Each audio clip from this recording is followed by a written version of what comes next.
ബോബി ചെമ്മണ്ണൂരിൻ്റെ ജാമ്യാപേക്ഷ ഹൈക്കോടതി ചൊവ്വാഴ്ച പരിഗണിക്കും. പൊതുയിടത്തിൽ സംസാരിക്കുമ്പോൾ ശ്രദ്ധിക്കേണ്ടതെന്ന് കോടതി ചോദിച്ചു. പരാമർശങ്ങൾ ആവർത്തിക്കില്ലെന്ന് ഉറപ്പ് വാങ്ങിയതായി അഭിഭാഷകൻ കോടതിയെ അറിയിച്ചു. ബോബി ചെമ്മണ്ണൂരിൻ്റെ ജാമ്യാപേക്ഷയിൽ കോടതി പോലീസിൻ്റെ വിശദീകരണം തേടിയിട്ടുണ്ട്.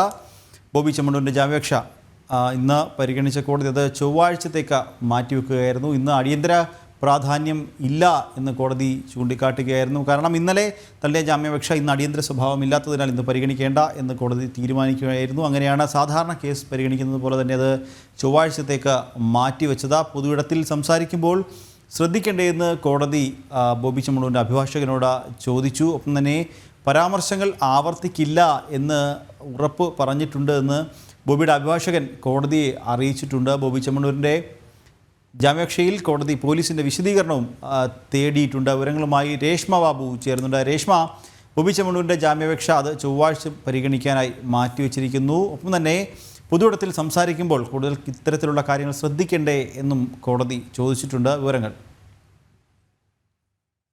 നിഖിൽ, പൊതുയിടത്തിൽ സംസാരിക്കുമ്പോൾ ശ്രദ്ധിക്കേണ്ടേ എന്നുള്ളൊരു പരാമർശമാണ് ബോബി ചെമ്മണ്ണൂരിന്റെ ജാമ്യാപേക്ഷ പരിഗണിച്ച സമയത്ത് ഹൈക്കോടതിയുടെ ഭാഗത്തുനിന്നും ഉണ്ടായത്. ഇനി ഇത്തരം പരാമർശങ്ങൾ ആവർത്തിക്കില്ല എന്നുള്ള ഉറപ്പ് അഭിഭാഷകൻ മുഖേന ബോബി ചെമ്മണ്ണൂർ ഹൈക്കോടതിയിൽ നൽകുകയും ചെയ്തു. ഇന്ന് ഈ ജാമ്യാപേക്ഷ വന്ന സമയത്ത് ഹൈക്കോടതി ചോദിച്ചത് എന്താണ് ഇത്ര പ്രത്യേകത ഉള്ളത്, എന്താണ് ഇത്ര അടിയന്തര സാഹചര്യം എന്നുള്ളതായിരുന്നു. അതിന് ഒപ്പം തന്നെ ഇതിൽ മറുപടിയായിട്ട് ബോബി ചെമ്മണ്ണൂരിന്റെ അഭിഭാഷകൻ പറഞ്ഞത് ഈ കുറ്റകൃത്യങ്ങൾ താൻ ചെയ്തിട്ടില്ല, കഴിഞ്ഞ ദിവസം ജാമ്യാപേക്ഷ തള്ളിയ കീഴ്ക്കോടതിയുടെ നടപടി അത് ശരിയല്ല എന്നുള്ള ഒരു വാദമായിരുന്നു. സാധാരണ രീതിയിൽ ഒരു ജാമ്യാപേക്ഷ വരുമ്പോൾ 4 ദിവസം കഴിഞ്ഞിട്ടൊക്കെയാണ് വിശദീകരണം തേടിക്കൊണ്ട് വാദങ്ങൾ കേൾക്കുക.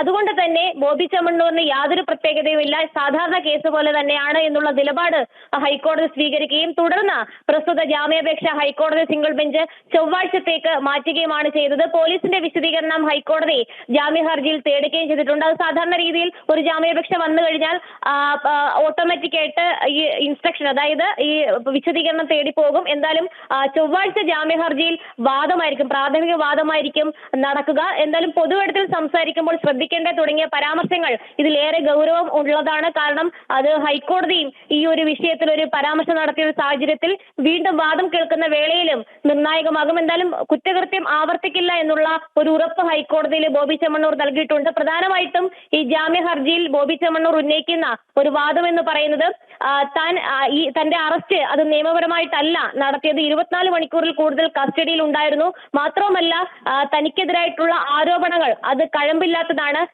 താൻ നൽകിയിട്ടുള്ള തെളിവുകളോ മറ്റ് രേഖകളോ ഒന്നും തന്നെ പരിശോധിക്കാൻ പോലും കീഴ്ക്കോടതി തയ്യാറായില്ല. അതുകൊണ്ട് തന്നെ തനിക്ക് ജാമ്യം നിഷേധിച്ച ഉത്തരവ് അത് കീഴ്വഴക്കങ്ങളോ നടപടിക്രമങ്ങളോ നിയമാനുസൃതമായിട്ടോ അല്ല ഉണ്ടായിരിക്കുന്നത്. അതിനാൽ ഹൈക്കോടതി ആ കീഴ്ക്കോടതിയുടെ ജാമ്യം നിഷേധിച്ചുകൊണ്ടുള്ള ഉത്തരവ് റദ്ദാക്കിക്കൊണ്ട് ജാമ്യം അനുവദിക്കണമെന്നുള്ള ഒരു ആവശ്യമാണ് ഹർജിയിൽ ഉന്നയിച്ചിരുന്നത്. എന്തായാലും പ്രാഥമികമായിട്ട് ഹൈക്കോടതി പോലീസിനെ വിശദീകരണം തേടിക്കൊണ്ട് ജാമ്യ ഹർജി ചൊവ്വാഴ്ചത്തേക്ക് മാറ്റിയിരിക്കുകയാണ്.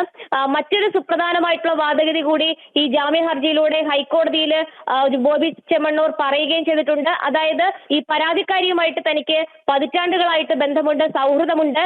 തന്റെ 3 ഷോപ്പുകൾ ഉദ്ഘാടനം ചെയ്തത് പരാതിക്കാരിയായിട്ടുള്ള ഹണി റോസ് ആണ്. പക്ഷേ തനിക്കെതിരായിട്ട് ഇത്തരം ഒരു ആരോപണമായിട്ട് പരാതിയുമായിട്ട് അവർ രംഗത്ത് വന്നത് സമൂഹ മാധ്യമത്തിലൂടെയാണ്. സമൂഹ മാധ്യമത്തിലൂടെ തന്നെ അവർ അധിക്ഷേപിച്ചു. അതിനുശേഷം മാധ്യമങ്ങളിലടക്കം ഈ പരാതിയുടെ പകർപ്പ് അല്ലെങ്കിൽ അതുമായി ബന്ധപ്പെട്ടുള്ള വിശദാംശങ്ങൾ നൽകി തന്നെ വേട്ടയാടി തുടങ്ങിയ വാദഗതികളും ബോബി ചെമ്മണ്ണൂർ പ്രസ്തുത ജാമ്യ ഹർജിയിൽ ഹൈക്കോടതിയിൽ അറിയിക്കുകയും ചെയ്തിട്ടുണ്ട്. എന്തായാലും പൊതുയിടത്തിൽ സംസാരിക്കുമ്പോൾ ശ്രദ്ധിക്കേണ്ട എന്നുള്ള ചോദ്യം അടക്കം ഹൈക്കോടതി ഉന്നയിച്ച ഒരു സാഹചര്യം കൂടിയുണ്ട് ഈ ജാമ്യാപേക്ഷ ഇന്ന് പരിഗണിച്ച വേളയിൽ. എന്തായാലും ചൊവ്വാഴ്ച വിശദമായിട്ട് തന്നെ ഹൈക്കോടതി ജാമ്യ ഹർജിയിൽ വാദം കേൾക്കും. ശരി രേഷ്മ, ബോബി ചെമ്മണ്ണൂരിൻ്റെ ജാമ്യാപേക്ഷ ഹൈക്കോടതി ചൊവ്വാഴ്ച പരിഗണിക്കും. പൊതുയിടത്തിൽ സംസാരിക്കുമ്പോൾ ശ്രദ്ധിക്കേണ്ടതെന്ന് കോടതി ചോദിച്ചു. പരാമർശങ്ങൾ ആവർത്തിക്കില്ലെന്ന് ഉറപ്പ് വാങ്ങിയതായി അഭിഭാഷകൻ കോടതിയെ അറിയിച്ചു. ബോബി ചെമ്മണ്ണൂരിൻ്റെ ജാമ്യാപേക്ഷയിൽ കോടതി പോലീസിൻ്റെ വിശദീകരണവും തേടിയിട്ടുള്ള വിവരങ്ങൾ നൽകുകയായിരുന്നു രേഷ്മ ബാബു.